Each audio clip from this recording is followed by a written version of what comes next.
Bismillahirrahmanirrahim. Assalamualaikum warahmatullahi wabarakatuh. Assalatu wassalamu ala asrofil anbiya'i wal mursalin wa ala alihi wa sahbihi ajmain. Amma ba'du. Selamat pagi teman-teman. Semoga teman-teman semua yang menonton video ini dalam keadaan sehat walafiat dan selalu terlindungi dari virus-virus yang saat ini sedang menyebar. Buat teman-teman semua, jangan lupa jaga kesehatan.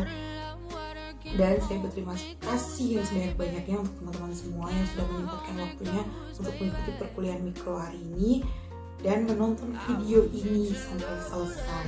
Semoga teman-teman nanti dapat mengerti dan dapat memahami yang akan membahas tentang struktur pasar dalam Islam atau pasar persaingan sempurna. Kami dari kelompok 12 insya Allah akan menyampaikan materi tersebut. Baiklah, saya di sini akan menjelaskan tentang definisi pasar pesaing sempurna. Definisi pasar pesaing sempurna ialah industri yang dimana di dalamnya banyak sekali penjual dan pembeli yang penjual pembelinya tidak dapat mempengaruhi keadaan pasar. Pasar pesaing sempurna terdapat 5 ciri-ciri. Yang pertama, perusahaan adalah pengambil harga. Pengambil harga di sini maksudnya perusahaan yang ada di dalam pasar tidak dapat menentukan atau mengubah harga yang ada di dalam pasar tersebut. Yang kedua, setiap perusahaan mudah keluar dan masuk ke dalam pasar. Maksudnya, jika perusahaan tersebut mengalami kerugian, maka perusahaan itu mudah untuk keluar dari industri tersebut. Sebaliknya juga, jika industri tersebut mengalami keuntungan yang besar atau bagus dalam pemanagenya, maka perusahaan itu mudah untuk masuk ke dalam industri tersebut, ke dalam pasar pesaing sempurna tersebut. Yang ketiga, penghasil barang serupa. Maksudnya, banyak sekali produsen yang menghasilkan barang yang serupa, percis ataupun sama. Yang keempat, terdapat banyak sekali perusahaan di dalamnya. Maksudnya, inilah yang mempengaruhi bahwa perusahaan tidak dapat mengubah seenaknya harga-harga yang ada di dalam pasar tersebut. Yang terakhir, yang kelima, pembeli mengetahui pengetahuan tentang sempurnanya pasar tersebut. Sekian dari saya, akan dilanjutkan dengan Saudara Iza dan Saudara Umam. Bismillahirrahmanirrahim. Saya Iza Rahma akan menjelaskan materi yang kedua, yaitu tentang keseimbangan persaingan pasar sempurna. Dalam persaingan pasar sempurna terbagi menjadi 2 keseimbangan, yaitu yang pertama, keseimbangan produsen secara individual akan tercapai apabila keuntungan perusahaan maksimum. Yang kedua, equilibrium pasar apabila semua perusahaan dalam posisi equilibrium. Pasar merupakan pertemuan dan tempat segala transaksi yang dilakukan oleh seluruh pelaku pasar. Dalam setiap transaksi yang dilakukan dalam pasar haruslah terdapat keadilan dan kejujuran. Maka dari itu haruslah adanya keseimbangan dalam pasar untuk keadilan bersama. Oleh karena itu, pentingnya keseimbangan pasar haruslah tercipta sebagai acuan dalam bertransaksi di pasar. Dalam urgensinya, keseimbangan pasar terbentuk karena adanya kebijakan harga pasar dan harga maksimum. Sehubungan dengan itu, pemerintah perlu menetapkan kebijakan harga dasar dan harga maksimum. Seperti yang terjadi di beberapa jenis barang yang diproduksi dan dikonsumsi masyarakat banyak, harga pasar sendiri adalah harga terendah yang tidak dapat dilampaui. Harga yang terendah disebabkan oleh harga yang sangat rendah disebabkan oleh terlalu banyaknya barang yang ditawarkan atau dihasilkan oleh produsen. Harga yang sangat rendah dapat mengakibatkan produsen rugi. Apabila produsen tersebut berjumlah sangat banyak dan sangat lemah, pemerintah sangat berkewajiban melindungi mereka. Caranya adalah menetapkan kebijakan harga. Kebalikan dari harga dasar adalah harga maksimum. Nah, harga maksimum yaitu harga tertinggi yang tidak dapat dilampaui. Harga yang sangat tinggi disebabkan oleh sedikitnya jumlah barang yang ditawarkan oleh produsen. harga ini akan merugikan konsumen. Apabila konsumen tersebut berjumlah banyak dan lemah, pemerintah wajib melindungi mereka agar kebutuhan mereka tetap dapat terpenuhi. Caranya dengan menetapkan kebijakan harga maksimum. Kebijakan harga terendah dan maksimum ini diterapkan di berbagai negara, termasuk negara maju dan Indonesia sendiri. Pentingnya keseimbangan pasar adalah untuk menstabilkan harga pasar dan untuk mensejahterakan bagi para pelaku pasar itu sendiri. Dalam hal ini dibutuhkan peran pemerintah untuk mengambil alih dan keputusan terhadap harga dalam menyeimbangkan pasar. Pemerintah harus berkontribusi dan membuat aturan-aturan yang dapat menekan harga pasar agar stabil dan juga tidak merugikan salah satu pihak, baik itu produsen maupun konsumen. Yang C, kelebihan dan kekurangan dari persaingan pasar sempurna. Pasar persaingan sempurna memiliki kelebihan. Yang pertama, tidak ada persaingan di pasar ini karena produk yang dijual homogen atau serupa. Yang kedua, dalam pasar yang bersaing sempurna, penjual tidak perlu memasang iklan untuk promosi. Yang ketiga, harga barang dan jasa dijual ditentukan oleh semua penjual dan pembeli secara bersamaan dan umumnya harga cenderung stabil. Yang keempat, harga didasarkan pada transaksi tawar-menawar antara penjual dan pembeli. Yang kelima, penjual dan pembeli bertindak bebas dalam bertransaksi. Pembeli bebas membeli barang yang diinginkan dan dari pabrik manapun yang diinginkan. Yang keenam, mampu mendorong efisiensi dalam produksi dengan jumlah produsen atau penjual yang banyak. Maka, produsen akan berlomba-lomba dalam meningkatkan mutu barang yang dijual. Adapun beberapa kekurangan dari pasar persaingan sempurna, yaitu yang pertama, dalam pasar persaingan sempurna tidak ada dana untuk melakukan penelitian atau pengembangan produk, sehingga inovasi yang dilakukan sangat minimal. Yang kedua, pembeli mengalami keterbatasan dalam memilih barang atau jasa karena produk yang dijual adalah sama dan kualitasnya sama. 3. Pekerja cenderung menerima upah atau gaji rendah.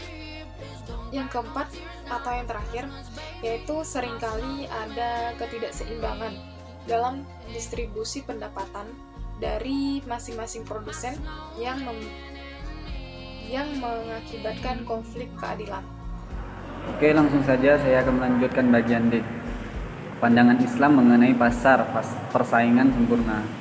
Yaitu mekanisme pasar yang Islami menurut Ibnu Taimiyah haruslah memiliki kriteria berikut. Yang pertama itu orang-orang harus bebas untuk masuk dan keluar pasar. Memaksa penduduk menjual barang tanpa kewajiban untuk menjual adalah tindakan yang tidak adil dan ketidakadilan itu dilarang.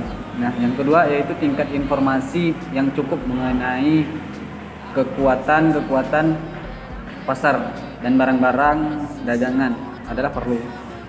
Yang ketiga itu unsur-unsur monopolistik, di antaranya harus dilenyapkan dari pasar sehingga segala bentuk kolusi antara kelompok para penjual dan pembeli tidak diperbolehkan. Nah, yang keempat yaitu homogenitas dan standarisasi produk sangat dianjurkan ketika terjadi pemalsuan produk, penipuan dan kekurangan dalam mempresentasikan barang-barang tersebut. Nah, yang kelima, setiap penyimpanan dari kebebasan ekonomi yang jujur seperti sumpah palsu, penimbangan yang tidak tepat dikecam oleh ajaran Islam.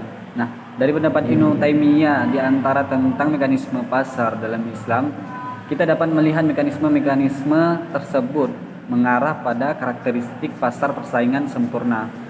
Hal itu berarti bahwa pasar dalam Islam itu yang dalam teori konvensional disebut dengan pasar persaingan sempurna, di mana asumsi-asumsi yang disebutkan oleh pakar ekonomi konvensional ada atau ditemukan. Nah, dalam pasar yang Islami itu salah satu contohnya pasar persaingan sempurna dalam pasar Islam adalah yang terjadi pada masa Khalifah Umar bin Khattab radhiyallahu anhu. Pada saat itu Umar berjalan-jalan di pasar kurma. Ketika itu Umar mendapati salah seorang pedagang yang menjual di bawah harga yang ada di pasar tersebut. Umar memberikan dua pilihan pada penjual tersebut. Yang pertama, naikkan harga sampai sama dengan harga yang ada di pasar atau keluar dari pasar ini. Nah, mekanisme pasar Islam, dalam konsep Islam, mekanisme pasar yaitu penentuan harga yang dilakukan oleh kekuatan pasar, yaitu kekuatan permintaan dan penawaran. Penentuan permintaan dan penawaran haruslah terjadi secara sukarela.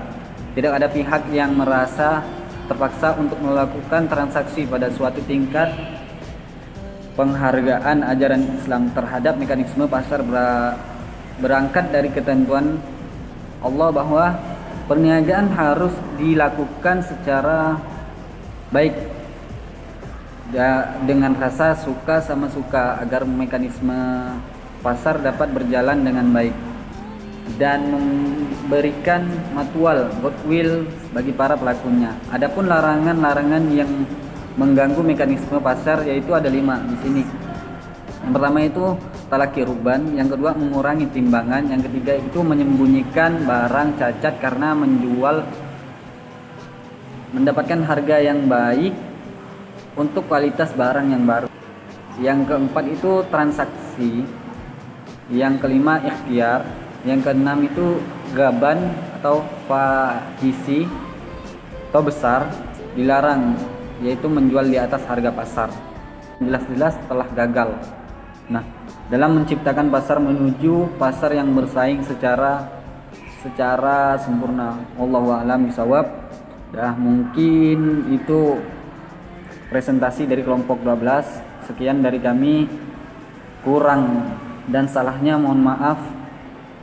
Wassalamualaikum warahmatullahi wabarakatuh. Nah, jadi kesimpulannya pasar persaingan sempurna adalah pasar yang terdiri atas banyak penjual dan pembeli yang mana penjual menerima harga pasar karena output yang dihasilkan relatif kecil dan barang yang diperdagangkan tidak terdiferensiasi homogen. Ciri-ciri pasar persaingan sempurna adalah produk dijual haruslah homogen. Nah, antara penjual dan pembeli tidak ada output perusahaan lebih kecil dibandingkan dengan output pasar. Nah, perusahaan bertindak kebebasan keluar masuk pasar. Nah, struktur pasar persaingan sempurna adalah struktur pasar yang lebih dekat dengan struktur pasar Islami. Bukti kedekatannya adalah orang-orang harus bebas untuk masuk dan keluar pasar. Tingkat informasi yang cukup mengenai kekuatan pasar dan barang-barang dagangan adalah perlu unsur-unsur monopolistik. Nah, harus dilenyapkan dari pasar. Homogenitas dan standarisasi produk sangat dianjurkan ketika terjadi pemalsuan produk. Nah, contohnya itu penipuan dan kecurangan dalam mempresentasikan barang-barangnya. Setiap penyimpangan dari kebebasan ekonomi yang jujur seperti sumpah palsu itu penimbangan yang tidak tepat dikecam oleh ajaran Islam. Mekanisme yang diuraikan oleh Ibnu Taimiyah tersebut sama dengan karakteristik pasar persaingan sempurna, yang berarti bahwa pasar Islami itu pasar persaingan sempurna yang diinginkan setiap orang karena di dalamnya tidak ada asumsi dalam pasar persaingan sempurna. Sangatlah mungkin kalau jika terjadi apabila aturan-aturan Islami diterapkan dalam pasar tersebut. Nah, melihat dari kenyataan yang terjadi saat ini, asumsi-asumsi pasar persaingan sempurna sangat jarang ditemukan, padahal pasar persaingan sempurna adalah pasar yang ideal di mana konsumen dan produsen tidak terzalimi. tidak terzalimi. Salah satu cara yang penulis saran agar asumsinya tersebut dapat tercipta adalah dengan menerapkan aturan-aturan yang Islam, etika bisnisnya. Nah, konsep Islam menegaskan bahwa pasar itu harus berdiri di atas prinsip persaingan sempurna.